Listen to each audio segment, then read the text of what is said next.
What is guys, Fer here, and today we're going to be talking about Zoan Devil Fruits. I feel like while we're in Wano dealing with Kaido's crew whose theme is heavily based on Zoan Devil Fruits, I think this is the best time to talk about it. How each form impacts the overall combat ability of the user and how different they are from other transformation and how much it adds to the user.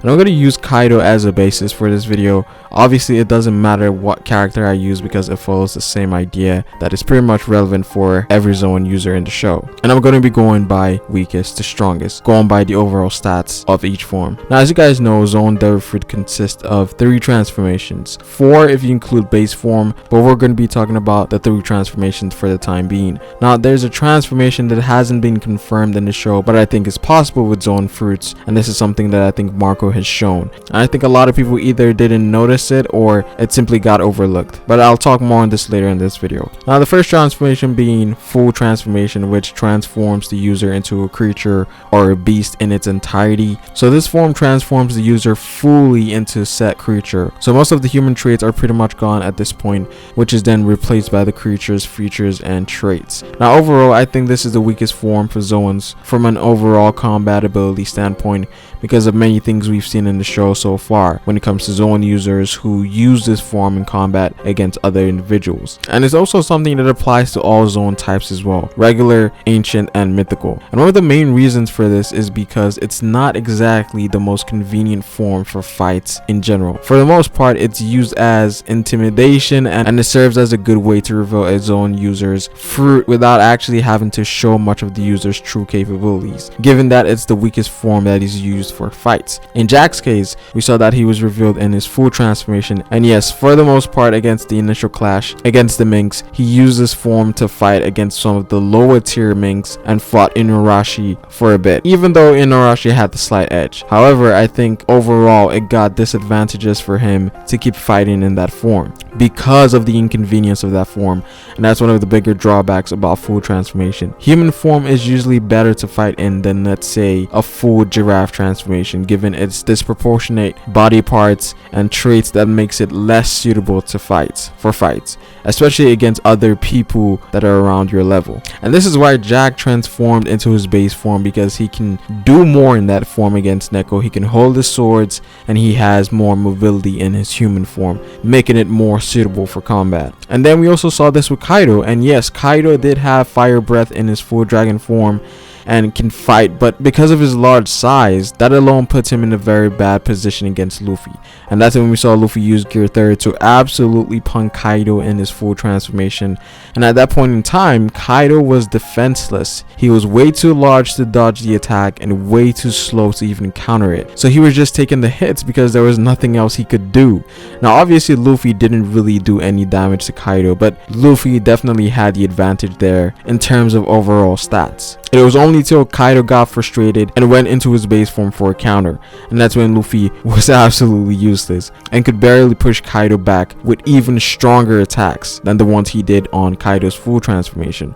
Ultimately, this led to Luffy getting one shot by Kaido, and so when we look at what form works better in combat between base and full transformation, it's mostly and always base form, all the way from Rob Lucci to Marco to Jack and finally with Kaido. Now before we move on, there's certain key elements that are useful in transformation, and again, let's use Kaido as an example. Now even though I said base form is usually better than full transformation in fights, that doesn't mean full transformation is useless. Actually, in some cases it can be used in different ways that is more effective than base form, and there's 2 examples I can give you here. Again, let's use Kaido as an example here. Kaido's dragon fruit gives him the ability to fly, change the weather, and blow fire, things that cannot be done in his base form. So he has these perks that allows him to do things that he cannot do in base form. For example, if Kaido had to travel, he would use full transformation because he can fly. If Kaido wanted to burn down a city quickly, he would use full transformation because he can blow fire. Again, these forms aren't useless,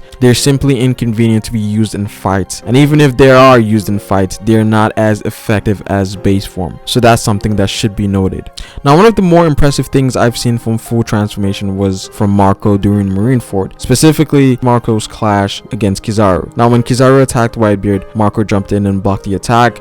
Now what's kind of interesting here is that during his counterattack against Kizaru, Marco went into full transformation for flight and to use his fruit's regeneration to its full potential, then switched back to his human form to attack Kizaru for offensive power. So this is a case of Marco using his abilities to its fullest and also more efficiently. In most cases, you'd expect full transformation to not be used in fights at all, but Marco's control over his transformation makes that possible, even against individuals who are on his level or above.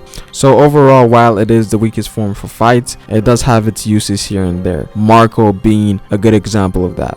Now moving on to the next form. Now this is a theory slash speculation, whatever you guys want to take it as, but I think this is a form that should be possible and we've seen proof of it, but people rarely talk about it, and I also made a video surrounding this form. And I think this is a form that we're going to see with the 6 headliners, X-Drake, the Calamities, and Kaido. And so at this point in time, you guys are probably wondering what I'm talking about. Now what I'm talking about is partial Zoan transformation, and as I said before, this wouldn't be the first time we're going to see it. Now it's going to be a lot similar to how Smile works, whereas Smile users can turn parts of their body into respective animals slash creatures, but it's still going to be different in a sense that actual Zoan Devil Fruit users would have more control over their fruits, whereas they can choose what parts of their body they want to transform. And this goes all the way back to Marineford, where Marco was using a form that I initially thought was hybrid transformation, but after taking a second look, it didn't really match the definition of how hybrid transformation should look like, and this is where I thought about partial transformation.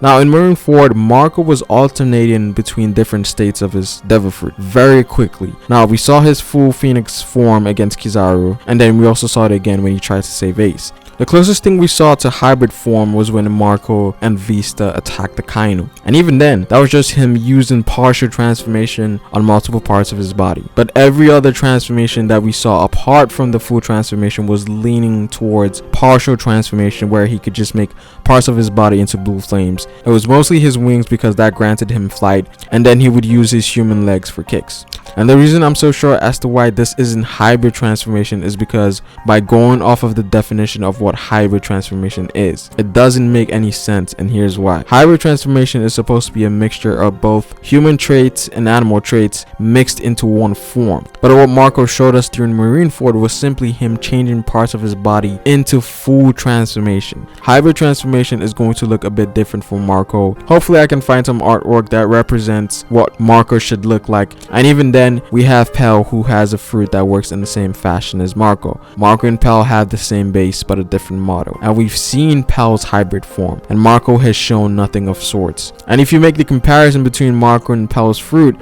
you would notice that Marco hasn't shown his hybrid form. And I like this because while we did see Marco fight the Admirals in Marineford, it was mostly group fights and clashes. I feel like once Marco gets his own 1v1, I'm 100% sure we're going to see him use hybrid form, and I think Wano might be that time we see Marco's full hybrid transformation in action. So even though we saw a lot from Marco during Marineford, Oda didn't show him at his full potential, and that's great because we haven't seen all there is to Marco yet, even though he was introduced a lot earlier than other right hands. And so going back to partial transformation, I think this form is going to be something that's used for efficiency, if that makes any sense, something that they can use without actually having to transform their entire body. I could see Rob Lucci doing a thing where he transforms only his fingers to use Shagan and transforms his legs to use Soru, a more efficient way of using a Zoan Devil Fruit, and maybe less energy is used as well. So we have full transformation, partial transformation, and finally we have hybrid transformation, which is obviously the strongest form for Zoans, as it is pretty much a combination of both hybrid form and full transformation. So this form inherits everything from the other forms. So Kaido can fly and breathe fire in this form while allowing him to handle things as if he was in base form, because hybrid transformation is pretty much humanoid. So this form is going to be the strongest form for every Zoan user in the series, including Kaido. And one of the reasons Kaido is so scary is because his base form is out of this world. world, and we know that base form, it scales from base form to the other forms, right? He seems to be invulnerable in his base form, and then you would have to add on the amplification he gets from his dragon fruit, like dragon scales, which makes him several times tougher than base form. And on top of that, if you add Kaido's armament haki into this equation, that just takes things to a whole new level. And I think I'm starting to understand why Kaido is unkillable. And let's not talk about awakening, because I think awakening for mythicals might be a bit different from regulars and potentially ancients. And if I had to scale how much stronger each form affects Kaido, it would go like this. Full transformation would be 0.5. He would be half as strong. Base form would be a 1. Partial transformation would be a 1.5. Hybrid transformation would be a 3 or a 4, and if there happens to be an awakened form, that would make him 5 times stronger. Now this is all speculation. I don't really know what the multiplier is, but I think this is how stronger he gets with each form. But again, I think we're gonna see new things about Zoan Devil Fruit abilities that would put them in a different light, and I'm actually excited to see more from Zoans. But how do you guys feel about Zoans? Comment down below what you guys think. Like the video if you liked it, and subscribe for more One Piece content. It is Pharaoh, and I will see you guys later. Peace.